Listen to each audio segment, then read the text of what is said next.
और आप news 18 India पर गूंज देख रहे हैं। ये गूंज हमने बहुत सोच समझ कर की है, यानी जो टॉपिक हमने चुना है आज क्या है?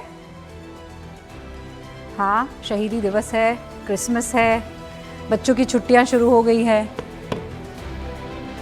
लेकिन आज एक और महत्वपूर्ण चीज़ है। आज क्रिसमस है। दुनिया भर के 2 अरब 4 करोड़ से ज्यादा लोग जीसस क्राइस्ट यानी प्रभु यीशु के जन्म का जश्न मना रहे हैं। क्रिश्चियन रिलीजन को मानने वाले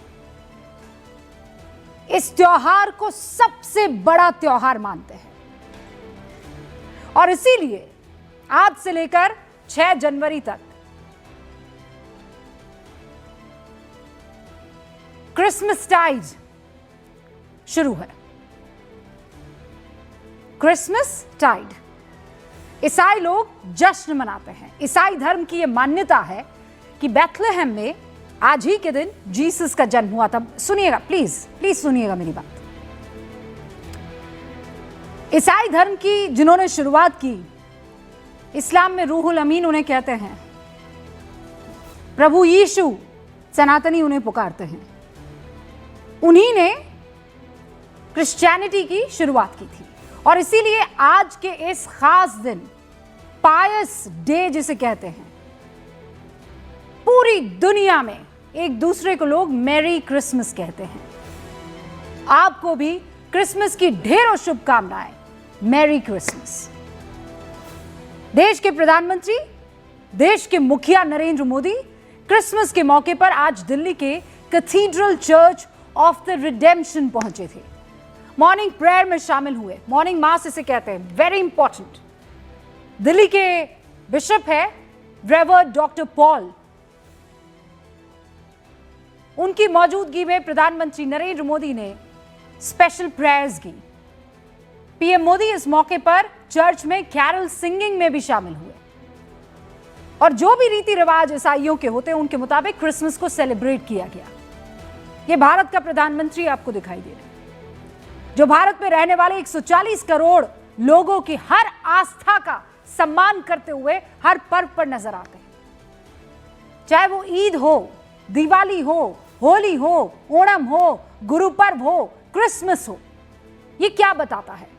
ये बताता है कि Bharat is a secular country. Bharat एक है और ये आज से नहीं, ये हजारों सालों से चला आ रहा है। और ऐसा क्यों संभव हो पाया आपको पता है? क्योंकि इस देश की सनातन परंपरा का ध्येय वाक्य क्या है? वसुदेव कुटुंबकम। सनातन संस्कृति का बीज मंत्र ओम सर्वे भवन्तु सुखिनः सर्वे सन्तु निरामया सर्वे भद्राणि पश्यन्तु मां कश्चित् दुख भाग्य भवते। इसका मतलब कि सनातन की आत्मा में है कि वो सबके सुख की दुआएं करता है, प्रार्थना करता है। देश के पूर्व प्रधानमंत्री अटल बिहारी वाजपेयी की भी आज जयंती है। वो बड़े गर्व से कहते थे कि भारत लोकतांत्रिक मुल्क है क्योंकि भारत का बहुसंख्यक समाज यानी हिंदुओं की सोच लोकतांत्रिक है। उनका डीएनए सहिष्णु है और इसीलिए ये मुल्क हमेशा डेमोक्रेटिक रहने वाला है। मशहूर स्विस साइकाइट्रिस्ट कार्ल जंग, उनका एक कोट है जो आपको मैं सुना रही हूं और बहुत ध्यान से सुनिएगा। What you resist persists. What you resist persists. यानी आप जिससे जितनी नफरत करते हैं आप भी वैसे ही बन जाते हैं। और यह प्रसिद्ध कहावत मैं आज इसलिए बता रही हूं, इसलिए समझा रही हूं क्योंकि सनातन हमारे देश और पूरी दुनिया इस वक्त सबसे ज्यादा एक चीज से जूझ रही है, कट्टरपंथ, नफरती धार्मिक उन्माद। बांग्लादेश में उसी उन्माद के खिलाफ देश भर का हिंदू सड़कों पर निकलकर आया, कहा हिंदू लाइफ मैटर्स। अब आपको एक तस्वीर दिखाती हूं। लाइए भाई, वो इस तस्वीर लेकर आइए स्क्रीन पर। यह तस्वीर देखिए। यह तस्वीर कहां की है? आप लोगों ने इसे सोशल मीडिया पर देखा होगा, नहीं देखा तो एक बार गौर से देख लीजिए। ये तस्वीर इजराइल की है, जहां कट्टरपंथियों पर क्रिसमस ट्री को जलाने का आरोप है। इस तस्वीर को देखकर आपको गुस्सा आएगा। जब हमने ये तस्वीर देखी तो हमें भी बहुत गुस्सा आया, आक्रोशित हुआ मन।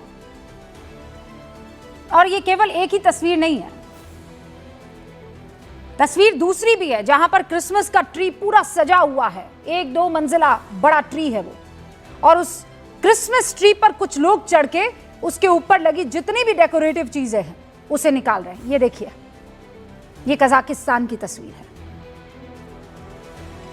और इन तस्वीरों को जब देखा तो मन में एक तसल्ली हुई कि शुक्र है ये तस्वीर भारत की नहीं है, यहां ये सब चीजें नहीं देखनी पड़ेगी।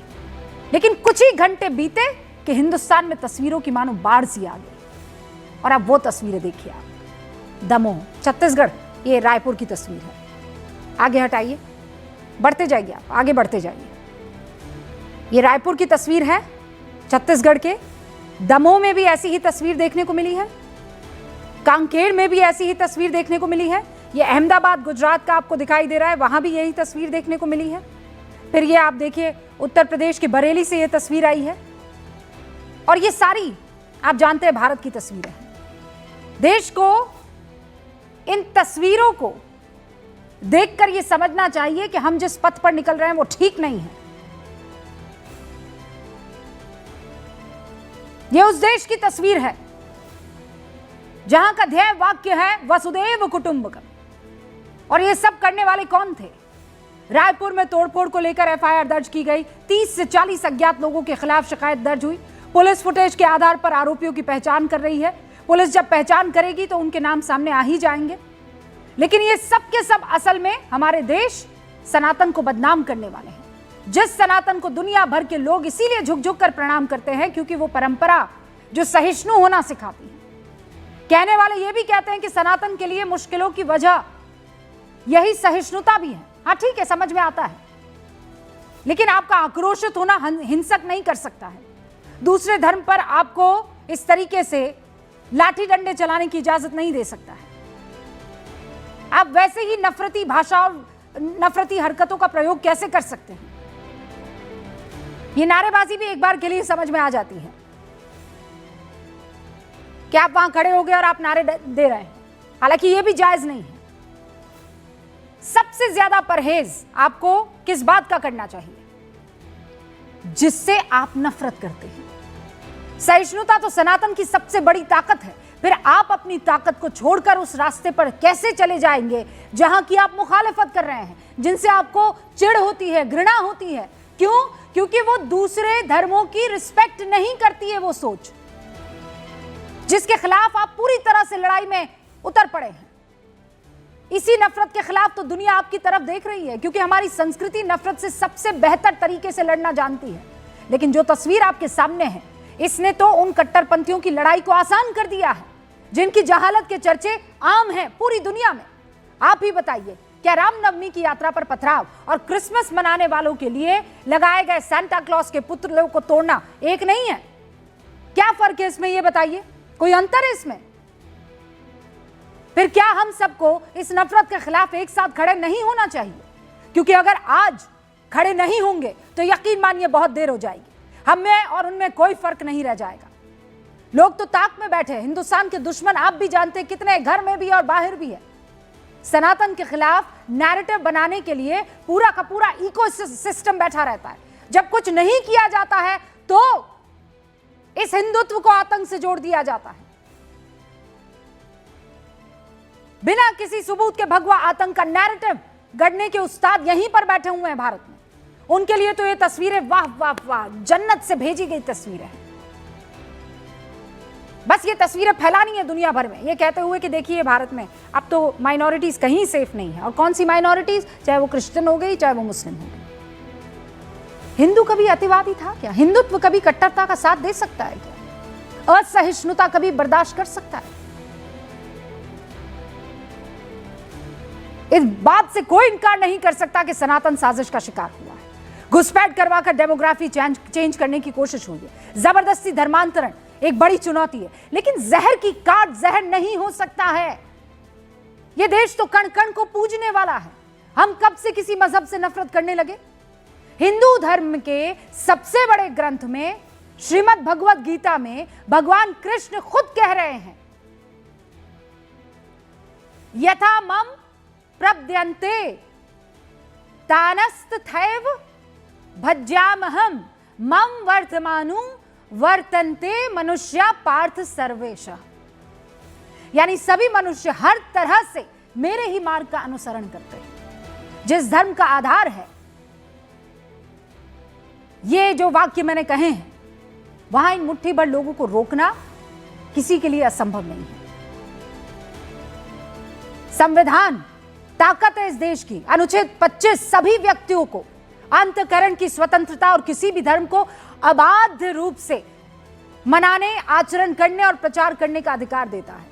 और क्रिसमस पर हंगामे की जो तस्वीरें कुछ अतिवादी संगठनों की वजह से सामने आई है, उसकी इजाजत ना तो हमारा संविधान देता है, ना ही सनातन संस्कृति। और ये याद रखिएगा, हंगामा तोड़फोड़ कर रहे ये मुट्ठी भर लोग ना तो हमारे संविधान की इज्जत कर रहे हैं, ना सनातन की भावना की कद्र कर रहे हैं। और इसीलिए अलग थलग करने की जिम्मेदारी हम सब पर है। गूंज में आज इसीलिए ये गूंज बहुत जरूरी है। क्रिसमस को निशाना बनाने वालों के पीछे किसकी साजिश? देश का सौहार्द कौन बिगाड़ना चाह रहा है? त्योहार पर हंगामा करने वालों पर सख्त कार्रवाई कब होगी? मैं शुरू कर रही हूं गूंज।